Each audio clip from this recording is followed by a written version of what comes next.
आज हम आपकी हिंदी साहित्य की प्रथम पाठ्यपुस्तक सरयू में घनानंद रीतिमुक्त कवि, वियोग श्रृंगार के प्रमुख कवि या यूँ कहें कि प्रेम की पीर के कवि घनानंद जी के प्रेम पीर वर्णन शीर्षक से एक सुंदर सवैया पढ़ने जा रहे हैं। इस सवैये में कवि घनानंद जी ने संयोग में वियोग का यानी विरोधाभास अलंकार का बहुत ही सुंदर और सूक्ष्म वर्णन किया है और विरहिणी जो नायिका है उसकी मनोदशा का सूक्ष्म रूप से मनोवैज्ञानिक और स्वाभाविक वर्णन हुआ है। भौर ते सांझ लो कानन और निहारती कि भौर से लेकर सांझ तक कवि घनानंद कह रहे हैं कि नायिका जो विरहिणी नायिका है वो सुबह से लेकर सांझ तक शाम तक कानन की ओर जंगल की ओर निहारती रहती है। क्यों? प्रिय दर्शन की लालसा में कि प्रियतम कब जाने इस मार्ग से इस ओर आ जाए।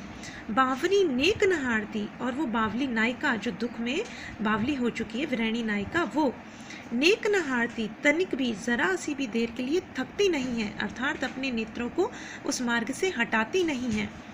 सांझ ते भौर लो तारनी ताकिबो तारनी सो एक तार न टारती, और फिर शाम से लेकर सुबह तक अर्थात शाम से सुबह के बीच में सारी रात का समय आता है, उस समय प्रथम तारनी का अर्थ है आकाश के तारों को और द्वितीय तारनी का अर्थ है आंखों की पुतलियां, यानी श्लेष अलंकार का सुंदर प्रयोग हुआ है कि सांझ ते भौर लो तारनी ताकिबो, सांझ से लेकर भौर तक यानी रात्रि के समय तारों को ताकती रहती है और तारनी सो एक तार न टारती, अपनी आंखों की पुतलियों को एक टक उन्हीं पे लगाए रखती है, जरा सा भी हटाती नहीं है। यानी कवि ने तारे गिनना मुहावरे का सुंदर प्रयोग किया है और तारनी में यमक अलंकार है। प्रथम तारनी का अर्थ आकाश के तारे हैं और द्वितीय तारनी का अर्थ आँख की पुतलियां हैं। दूसरी बात कि संयोग में वियोग का सुंदर वर्णन हो रहा है इसमें, और प्रिय दर्शन की लालसा रखने वाली विरहिणी की स्थिति का बड़ा ही सूक्ष्म और मार्मिक वर्णन किया गया है। मनोवैज्ञानिकता स्वाभाविक रूप से ही इसमें समाहित हो गई है।